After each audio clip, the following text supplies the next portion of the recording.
Students, हार्दिक अभिनंदन, हार्दिक स्वागत है आपका एक बार फिर से आप ही के चैनल आरबीएससी ऑनलाइन क्लासेस में। और स्टूडेंट्स, इस वीडियो में हम लेकर आए हैं आपके चैप्टर का वो अगला पार्ट जिसका पहले पार्ट में हम लोगों ने इसके आधे हिस्से को पढ़ लिया था। जी हाँ स्टूडेंट्स, हम इस चौथे चैप्टर को आपके लिए लेकर आए हैं, तो आपसे रिक्वेस्ट करते हैं शुरू से लेकर आखिर तक बने रहिए, क्योंकि हम इस वीडियो के अंदर आपको बताने वाले हैं इस लेसन के बचे हुए पूरे भाग का ट्रांसलेशन। साथ ही साथ हम आपको बताएंगे इसके सारे के सारे हार्ड मीनिंग्स को, उनकी हिंदी हम आपको लिखकर बताएंगे। तो स्टूडेंट्स हो जाइए तैयार और हम शुरू करते हैं अपने इस सफर को और चलते हैं उस बाकी बचे हुए हिस्से को शुरू करने के लिए। तो हम लोग जानते हैं स्टूडेंट्स, हम लोगों ने पहले पार्ट में पढ़ा था कि किस प्रकार से एक लड़की जो 13 साल की है वह बिल्कुल अकेली है, उसका कोई बेस्ट फ्रेंड नहीं है, और वह डिसाइड करती है कि एक डायरी को अपना बेस्ट फ्रेंड बनाएगी और उस डायरी का वो एक नाम भी रख देती है। उसका नाम रखती है किटी, और उसके अंदर जो पहली एंट्री यानी कि उस डायरी के अंदर जो पहला जो उसने लिखा है, जो भी मैटर उसने लिखा है, वह यहाँ पर इस अगले पार्ट में यहाँ पर दिया गया है। तो चलिए स्टूडेंट्स देखते हैं उसने अपनी पहली एंट्री में क्या बातें लिखी थी। देखिए लिखा है सैटरडे 20 जनवरी 1942, यानी कि 20 जून 1942 को उसने ये पहला अपना जो मैटर था वो अपनी डायरी में लिखा है। डियरेस्ट किटी, सबसे प्यारी kitty, Our entire class is quacking in its boot. हमारी पूरी क्लास बड़े ही निराशाजनक रूप से डरी हुई है। ठीक है, देखिए यहां पर एक इंग्लिश की कहावत है, quaking in its boot. Quaking in its boot का मतलब क्या होता है? निराश हो जाना या डर जाना, निराशा के साथ नर्वस हो जाना, ठीक है, या डर जाना। यहां पे मैं लिख देता हूं आपके लिए, निराशा से डरना, किसी बात के आने के बारे में क्या हो जाना? निराश हो जाना, और उस बात के होने से क्या होना? डरना, भयभीत होना। आगे देखिए, the reason for of course is the forthcoming meeting in which the teachers decide who will move up to the next form and who will be kept back. इसका कारण यह था कि आने वाली टीचर्स की मीटिंग जिसके अंदर यह निश्चय किया जाएगा कि कौन विद्यार्थी आगे अगली कक्षा में जाएगा और कौन विद्यार्थी इसी क्लास में रह जाएगा। ठीक है, यहां देखिए रीजन, रीजन का मतलब होता है कारण। आगे क्या लिखा हुआ है? डिसाइड मतलब निश्चय करना, निश्चय करना। आगे देखिए क्या लिखा है इसके अंदर, और कौन सा मीनिंग है? देखिए कैप्ट, कैप्ट मतलब रखना, कीप से कैप्ट बना है और इसकी ये सेकंड फॉर्म है। ठीक है, half the class is making bets, आधी क्लास शर्तें लगा रही है।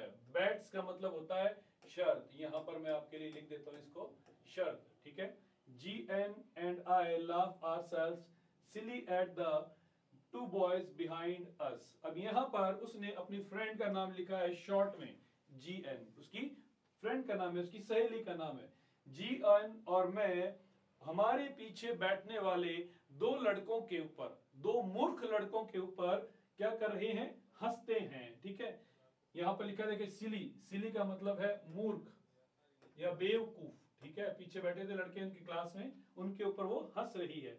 अब उन लड़कों का नाम यहां पे आगे मेंशन किया, देखिए CN and jacks, CN and jacks, ये उन दो लड़कों के नाम हैं जो कि पीछे बैठे हैं, और ये दोनों लड़कियां क्या करती हैं? उनके ऊपर हंसती है। क्यों हंसती है? देखिए, who have stacked their entire holiday saving on their bed, जिन्होंने अपनी पूरी छुट्टियों की बचत को शर्त में लगा दिया, है ना। शर्त लग रही थी क्लास के अंदर, कौन पास होने वाला है और कौन फेल होने वाला है। उन दो लड़कों को मूर्ख क्यों कहती है? क्योंकि उन्होंने क्या किया, छुट्टियों के अंदर जो पैसा बचा के रखा था उन लोगों ने, उन्होंने क्या कर दिया है? पूरा का पूरा पैसा शर्त में लगा दिया है। एंटायर मतलब संपूर्ण, पूरा। ठीक है, और क्या लिखा हुआ है? सेविंग, सेविंग का मतलब होता है बचत। यहां पर लिखता हूं मैं आपके लिए, बचत। देखिए आगे क्या लिखा हुआ है? From morning to night it's you are going to pass, no I am not, yes you are, no I am not. सुबह से लेकर शाम तक तुम पास होने वाले हो, नहीं मैं नहीं होने वाला, हाँ तुम होने वाले हो, नहीं मैं नहीं होने वाला, ही चलता रहता है। क्लास के अंदर दोनों बच्चे, दोनों लड़के और बाकी दूसरे बच्चे भी क्या है, शर्त लगा रहे हैं, और उनके बीच में एक ही बात होती है कि तुम पास होने वाले हो, नहीं मैं नहीं होने वाला, हाँ तुम होने वाले हो, नहीं मैं नहीं होने वाला। आगे देखिए क्या लिखा हुआ है, even GS pleading glances and my angry outburst can't calm them down। यहां तक कि जी का विनती भरी निगाहों से देखना और मेरा गुस्से से उन्हें देखना भी शांत नहीं रख पाता है। प्लीडिंग मतलब विनती, विनती से देखना, ठीक है, रिक्वेस्ट करते हुए देखना। ग्लैंस का मतलब होता है देखना या नजर डालना, ठीक है। आउटबर्स्ट, एंग्री आउटबर्स्ट क्या मतलब, क्रोध, क्रोध से देखना, क्रोध से डांटना, ठीक है, क्रोध करना, यहां लिख देता हूं मैं आपके लिए, क्रोध से, है ना। आगे देखिए, उन्हें शांत नहीं रख पाता है, किन्हें, उन दो लड़कों को। काम, काम का मतलब होता है शांत, यहां पर मैं आपके लिए लिखता हूं।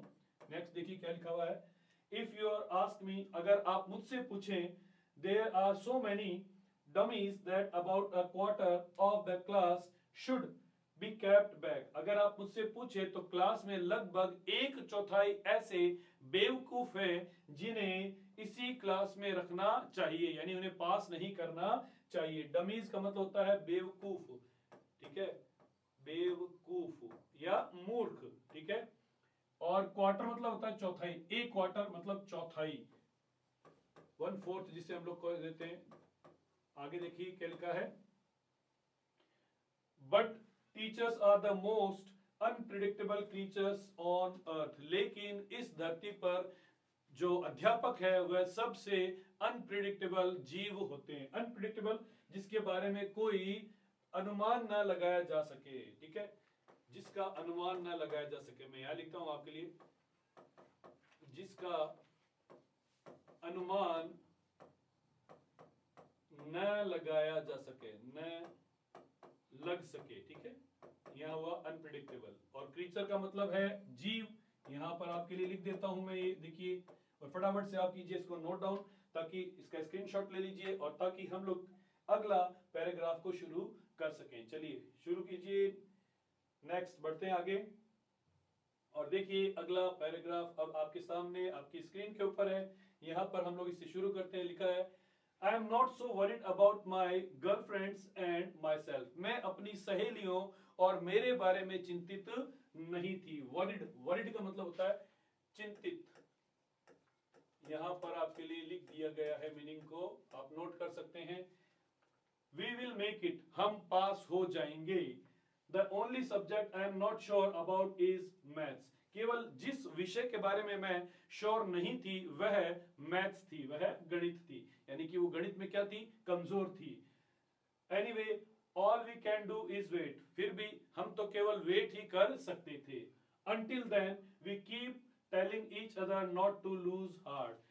तब तक हम एक दूसरे से कह सकते थे हिम्मत मत हारो, not to lose heart. Lose heart का मतलब क्या होता है, मतलब हिम्मत न हारना। ये भी क्या है, एक तरह से इंग्लिश का हम कह सकते हैं, कहावत है, मुहावरा है, हिम्मत न हारना, ठीक है। आगे देखिए लिखा है, I get alone pretty well with all my teachers. मैं अपने सभी टीचर्स के साथ में बहुत ही अच्छी थी। देयर आर 9 ऑफ देम, कुल 9 टीचर हैं, 7 men and 2 women, 7 आदमी यानी कि 7 सर हैं, मेल हैं, और 9 और 2 क्या हैं, महिलाएं हैं, यानी अध्यापिकाएं हैं। Mr Keesing the old fogey who teaches maths was annoyed with me for ages because I talked so much।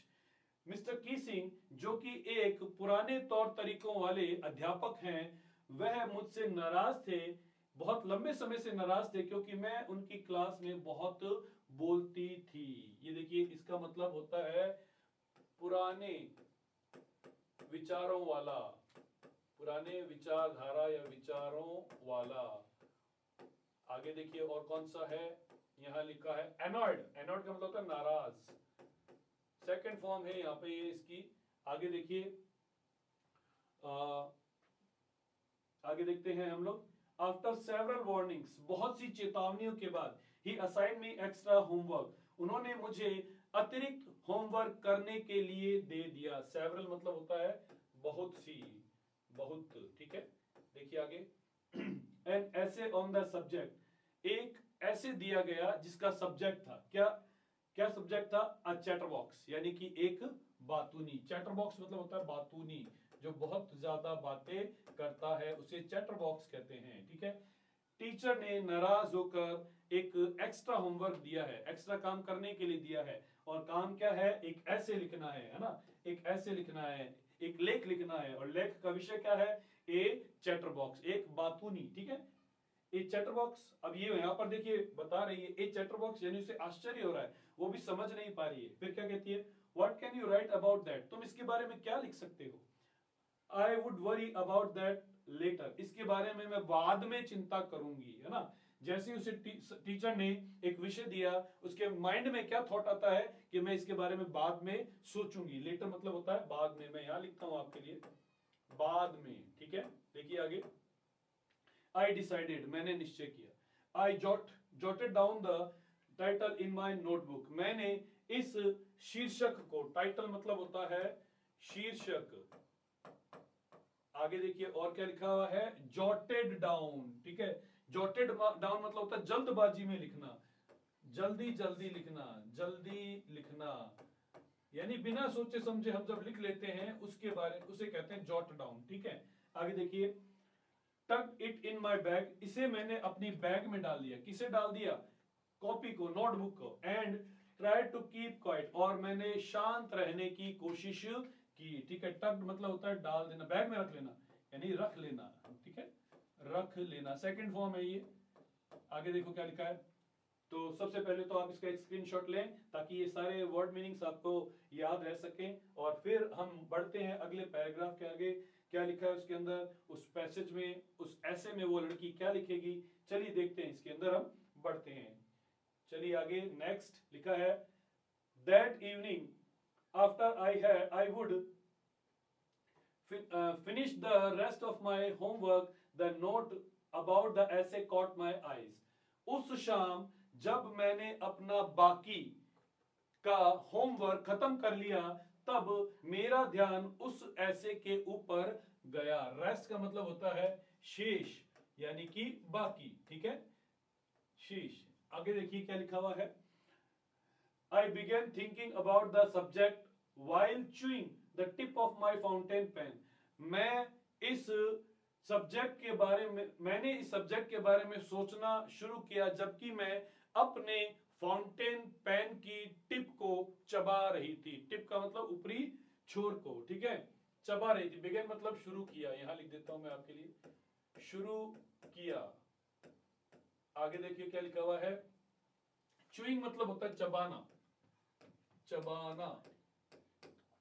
आगे देखो क्या लिखा हुआ है। टिप मतलब छोर, टिप का मतलब छोर, यहां पर मैं आपके लिए लिखता हूं छोर या ऊपरी सिरा, ठीक है। Anyone could ramble on and leave big spaces between the words. कोई भी बिना सोचे समझे इन शब्दों को लिख देता और इन विचारों में बड़ा अंतर आ जाता। मतलब चैटर बॉक्स के बारे में जो भी है, बातूनी व्यक्ति के बारे में जो भी है, वो क्या करता, लिख देता। और उसको क्या होता, उन शब्दों को बिना सोचे लिखता, तो उसमें क्या होता, आपस में कोई कनेक्शन नहीं होता। But the trick was to come up with convincing arguments to prove the necessity of talking. परंतु ट्रिक ये थी, तरकीब ये थी कि इसको इस प्रकार से, यानी इस ऐसे को इस प्रकार से लिखा जाए कि इन वाद विवाद से बोलने की आवश्यकता के बारे में क्या हो जाए, जरूरत पूरी हो जाए, साबित हो जाए। प्रूव मतलब साबित हो जाना, ठीक है। यानी क्लास के अंदर बोलना भी क्या है, जरूरी है। और इस जरूरत को वो लड़की साबित करना चाहती थी, ठीक है। और इसको वह किस प्रकार से बताए, ये वह लड़की विचार करती है। नेसेसिटी मतलब जरूरत, यहां पर मैं आपके लिए लिख देता हूं जरूरत। नेक्स्ट क्या लिखा हुआ है। कन्विंसिंग मतलब संतुष्ट करना, यहां लिखता हूं मैं संतुष्ट करना, संतुष्ट कर देना, ठीक है। यहां पर देखिए आगे क्या है, आर्ग्यूमेंट्स। आर्ग्यूमेंट्स का मतलब होता है वैसे तो वाद विवाद, लेकिन यहां पर आर्ग्यूमेंट्स का अर्थ क्या है, यहां पर आर्ग्यूमेंट्स का अर्थ है अपने तर्क। यो लड़की जो ऐसे में तर्क देने वाली थी उसके बारे में यहां बात की गई है। आई थॉट एंड थॉट, मैंने सोचा और सोचा, and suddenly I had an idea, और अचानक से मुझे एक विचार आ गया। I wrote the 3 pages Mr Keesing had assigned me, जो विषय मिस्टर कीसिंग ने मुझे दिया था उस पर मैंने 3 पेज लिख डाले। एंड वॉज सेटिस्फाइड, और मैं संतुष्ट थी, संतुष्ट थी, संतुष्ट, ठीक है। आगे, I argued that talking is a student's right, मैंने इस बारे में तर्क दिए कि बात करना स्टूडेंट का क्या है, हक है, अधिकार है, ठीक है। आगे देखिए, and that I would do my best to keep it under control, और इसे मैं अपने नियंत्रण में रखने के लिए सबसे बेहतर करूंगी, यानी कि क्लास में क्या रहूंगी, चुप रहूंगी। हालांकि क्या है, बात करना स्टूडेंट का क्या बताया गया है, अधिकार बताया गया है, फिर भी लड़की क्या कहती है, मैं क्या रहूंगी, मैं चुप रहने की कोशिश करूंगी, ठीक है। लीजिए इसका एक स्क्रीनशॉट और बढ़ते हैं फिर नेक्स्ट पेज पे, देखते हैं कि क्या वो अपने वादे पर कायम रहती है, क्या वो क्लास में चुप रह पाती है, और वो साथ ही साथ अपने ऐसे में उसने क्या लिखा है। चलिए हो जाइए तैयार, आई होप आपने स्क्रीनशॉट ले लिया होगा। बढ़ते हैं अगले पैराग्राफ पर, देखते हैं वो लड़की ने, यानी कि हमारी इस कहानी की जो नायिका है एन फ्रैंक, उसने क्या किया। देखिए लिखा है, but that I would never be able to cure myself of the habit since my mother talk as much as I did if not more. ये उसने ऐसे में और लिख दिया, क्या लिखती है वो, लेकिन मैं अपने आप को ठीक नहीं कर सकती क्योंकि मैं भी अपने माँ की समान बोलती हूं या उससे ज्यादा ही बोलती हूं। यानी कि क्या बताया उसने अपने ऐसे में कि मैं तो बोलती ही बोलती हूं, मेरी माँ की भी ऐसी ही आदत है और मैं अपनी माँ से कुछ ज्यादा ही बोलती हूं। And that there is no much you can do about inherited traits, और जो आपको जन्मजात अधिकार मिलते हैं, गुण मिलते हैं, उसमें आप ज्यादा कुछ नहीं कर सकते हैं। तो ये पूरी बात क्या करती है, वो अपने ऐसे में लिख डालती है, अपने टीचर के बारे में, टीचर को वह ऐसे में लिखकर बताती है कि क्या है, मेरी माँ की भी बोलने की आदत है ज्यादा और इसलिए मैं भी ज्यादा बोलती हूं, और साथ ही साथ क्या बताती है कि ये मुझे वंशानुगत मिला है, जन्मजात मिला है मेरी माँ से, और मैं इसमें कुछ भी नहीं कर सकती हूँ। तो चलिए सबसे पहले इसके अंदर आए हुए जो मीनिंग है वो देखते हैं। क्योर, क्योर का मतलब होता है ठीक करना, जैसे कोई बीमारी हो या कोई आदत हो, उसके लिए हम लोग कहते हैं क्योर, उसको ठीक करने के लिए, ठीक है। नेक्स्ट देखिए, हैबिट, हैबिट का अर्थ है आदत। यहां मैं आपके लिए लिख देता हूं इसको, आगे क्या लिखा हुआ है, आगे है यहां पर देखिए, इनहेरिटेड, इनहेरिटेड मतलब जन्मजात, जन्मजात यानी कि एक पीढ़ी से जो दूसरी पीढ़ी को मिलता है ना, उसको कहते हैं।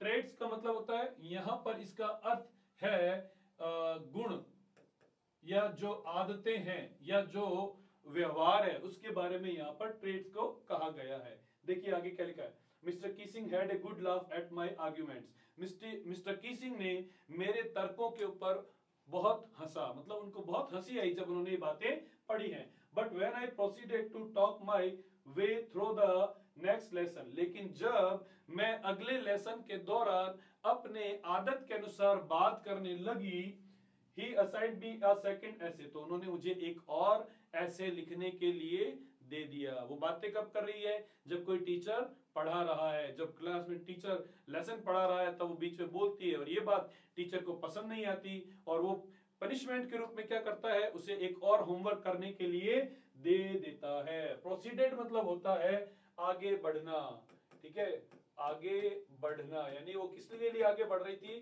बातें कर रही थी वो, ठीक है, उसके लिए बोला है यहाँ पे।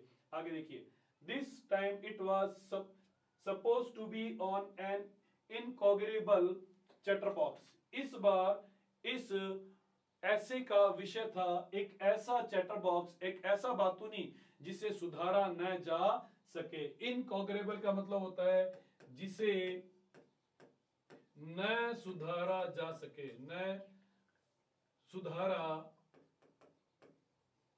जा सके, ठीक है, इनकॉग्रेबल कहते हैं उसको, ठीक है। आगे देखिए, आई हैंडेड इट इन, मैंने इसे अपने हाथ में ले लिया, मतलब उसने इसे एक चुनौती के रूप में लिया, ठीक है।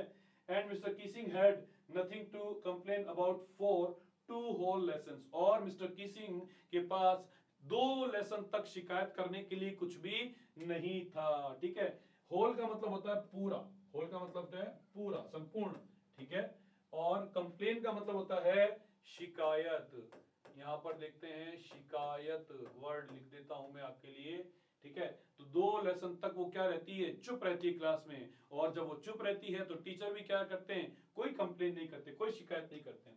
हाउएवर, हालांकि during the 3rd lesson he had finally had enough, हालांकि तीसरे लेसन में वह बस हो चुके मतलब 2 लेसन तक वो बोलती चुपचाप रही, लेकिन तीसरे लेसन में क्या हो गया है, ये लड़की फिर से बातचीत करने लगे हैं, और मिस्टर कीसिंग जो गणित के अध्यापक हैं वो क्या हो गए, परेशान हो गए हैं। अब क्या होता है देखिए, Anne Frank as punishment for talking in ऐसे class write an essay entitled quack quack quack said mistress chatterbox. अब वो बोल रहे हैं, यहां पर क्या बोलते हैं, एन फ्रैंक क्लास के अंदर बात करने के लिए एक पनिशमेंट के रूप में, यानी एक सजा के रूप में तुम्हें एक ऐसे लिखना है, तुम्हें एक ऐसे लिखना है, यानी कि लेख लिखना है। अब लेख का विषय देखिए क्या है, quack quack quack said mistress chatterbox.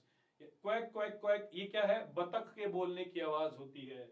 और क्या कहा, साथ ही साथ क्या बोला उन्होंने, ये कौन बोल रहा है, ये बातूनी श्रीमती बतख बोल रही है। उसके टीचर ने क्या किया है, एक बड़ा ही मजाकिया विषय उसको दे दिया है, जिसके ऊपर उसे क्या लिखना है, एक ऐसे लिखना है, ठीक है।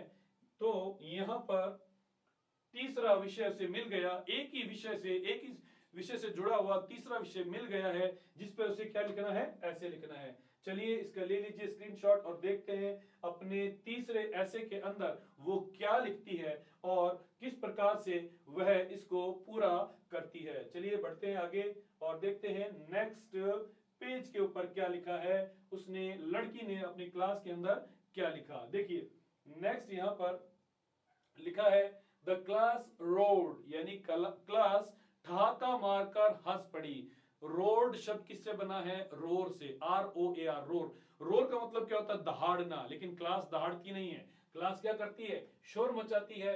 या यहां पर शोर मचाने का हंस क्या है, क्या मतलब है, हंस पड़ी यानी कि हंसना, ठीक है। I had to laugh too, मैं भी हंसना चाहती थी, तो I would never nearly exhausted my incognity on the topic of chatterbox, हालांकि मैं बातूनी विषय के ऊपर अपनी मौलिकता को, अपनी जो मौलिकता का मतलब क्या होता है भाई, मौलिकता मतलब जो उसकी जो निजी रूप था उसको करते करते क्या हो गई थी, थक गई थी। जब भी वो ऐसे लिखती थी तो क्या करती थी, अपने खुद के विचार लिखती थी, ऐसा नहीं है कि किसी इंटरनेट से देखकर वो डाल दिया करती थी, है ना, खुद के विचार लिखती थी। और अपने खुद के विचारों को एक ही विषय पर लिखते लिखते क्या हो गई थी, थक गई थी, ठीक है। एग्जॉस्टेड मतलब थकना, थक जाना। आगे देखो क्या लिखा हुआ है, इनकैग्निटी मतलब होता है मौलिकता, जैसे मैंने भी आपको बताया है मौलिकता। यहां पर मैं आपके लिए वापस लिख देता हूं इसे, यहां पर देखिए क्या लिखा हुआ है, मौलिकता, ठीक है। आगे देखिए क्या लिखा है, क्या बोलते हैं उसके अंदर, it was time to come up with something else, अब समय था कि कुछ और किया जाए, समथिंग ओरिजिनल, कुछ वास्तविक किया जाए। My friend Sanne who's good at poetry, मेरी दोस्त सैन जो कि पोएट्री कविता लिखने में अच्छी थी, offer to help me write the essay from beginning to end in verse, उसने मुझे यह प्रस्ताव रखा कि इस ऐसे को शुरू से लेकर आखिर तक पद्य रूप में, ठीक है, यानी छंद के अंदर लिखा जाए। वर्स मतलब छंद, है ना, कविता के अंदर जैसे छंद होते हैं उसी प्रकार से लिखा जाए। And I jump off for joy, और मैं भी क्या है, खुशी से उछल पड़ी। Mr Keesing was trying to play a joke on me with this ridiculous subject. Mr Keesing ने इस बेकार के विषय के साथ मेरा मजाक उड़ाने की कोशिश की थी।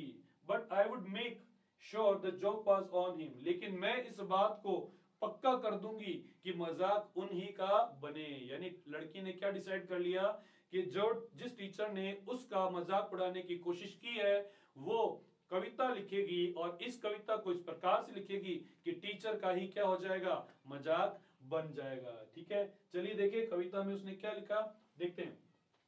I finished my poem, मैंने अपनी कविता को खत्म कर दिया। And it was beautiful, और ये बड़ी ही सुंदर थी। It was about a mother duck, यह एक माँ बतख के बारे में थी। डक का मतलब होता है बतख, ठीक है। And a father swan, और एक पिता हंस, स्वैन का मतलब होता है हंस के बारे में थी। With 3 baby ducklings, जिनके छोटे छोटे 3 बच्चे भी थे। डकलिंग मतलब होता है बतख के बच्चे। मैं यहां आपके लिए लिख देता हूं, बतख के बच्चे। आगे देखिए क्या लिखा हुआ है। Who were beaten to death, जो कि इतनी बुरी तरह मारे गए, पीटा गया, जो लगभग मरने वाले हो गए। बीटन टू डेथ का मतलब होता है इतनी बुरी तरह से पीटना कि मरने को हो जाए। बीटन मतलब पीट देना, पीटना, ठीक है। आगे देखिए, बाय द फादर, किसके द्वारा उन्हें पीटा गया, पिता के द्वारा ही पीटा गया। बिकॉज दे क्वैक्ड टू मच, क्योंकि वो बहुत ज्यादा शोर मचाते थे। ठीक है, मैंने आपको पहले बताया था क्वैक का मतलब क्या होता है, बतख के बोलने की आवाज। आगे देखिए, luckily Mr Keesing took the joke the right way, सौभाग्य से मिस्टर कीसिंग ने इस जोक को, इस कविता को सही तरीके से लिया। मतलब उनका जो दृष्टिकोण था वो क्या था, पॉजिटिव था, उन्होंने बुरा नहीं माना है। अब आगे देखते हैं क्या लिखा हुआ है यहाँ पर। इससे पहले कि हम आगे बढ़ें, इसका एक स्क्रीनशॉट लें ताकि आपके पास इन सारे मीनिंग्स को आप नोट कर सकें। चलिए देखें आगे क्या कहते हैं मिस्टर कीसिंग। आगे देखते हैं नेक्स्ट पेज पे। He read the poem to the class, उन्होंने इस पोएम को क्लास के अंदर पढ़ा। एडिंग हिज ओन कमेंट्स, अपने खुद की टिप्पणियां इसके अंदर जोड़ दी। कमेंट्स का मतलब होता है टिप्पणी। आगे देखो क्या लिखा हुआ है। And to several other classes as well, और ऐसा ही दूसरी और भी क्लासों में भी किया। यानी कि उस पोयम को उन्होंने इतना पसंद किया कि न केवल एन की क्लास में बल्कि और दूसरी क्लासों में भी जा जाके उन्होंने सुना दिया। आगे देखो, since then I have been allowed to talk and haven't been assigned any extra homework, तब से मुझे क्लास में बोलने की अनुमति मिल गई है और मुझे कोई एक्स्ट्रा होमवर्क भी नहीं करना पड़ा है। ऑन द कॉन्ट्रेरी, बजाय इसके, या यूं कहें कि इसके विपरीत, एक ही बात है।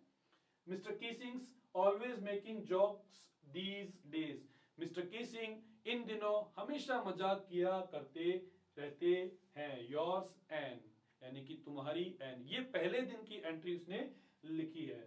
अब ये जो है यहां आप देख सकते हैं, extracted from the diary of a young girl, यह the diary of a young girl नाम से एक पुस्तक से ली गया है। विद स्लाइट एडॉप्शन, जिसके अंदर कुछ बदलाव भी किए गए हैं, हल्का फुल्का बदलाव कर दिया गया है। कॉन्ट्रेरी का मतलब था बजाय इसके, ठीक है, बजाय इसके या इसके विपरीत, एक ही बात है। ठीक है, तो ये था हमारा आज का वीडियो। हमने इस वीडियो में देखा कि उस लड़की ने अपनी डायरी किटी के अंदर उस पहले दिन क्या एंट्री की थी अपने क्लास के बारे में, अपने टीचर के बारे में, और किस प्रकार से उसने अपने टीचर को इस बात के लिए सहमत कर लिया, राजी कर लिया कि वह क्लास में बोल सके। तो स्टूडेंट्स, आज की वीडियो में बस इतना ही। लगे रहिए अपने पढ़ाई में और इसी प्रकार से अपना प्यार, अपना सहयोग हमारे साथ बांटते रहिए। इस चैनल को ज्यादा से ज्यादा सब्सक्राइब और लाइक कीजिए ताकि और भी स्टूडेंट्स आप ही के समान इनको देखकर लाभ प्राप्त कर सके। Thank you very much.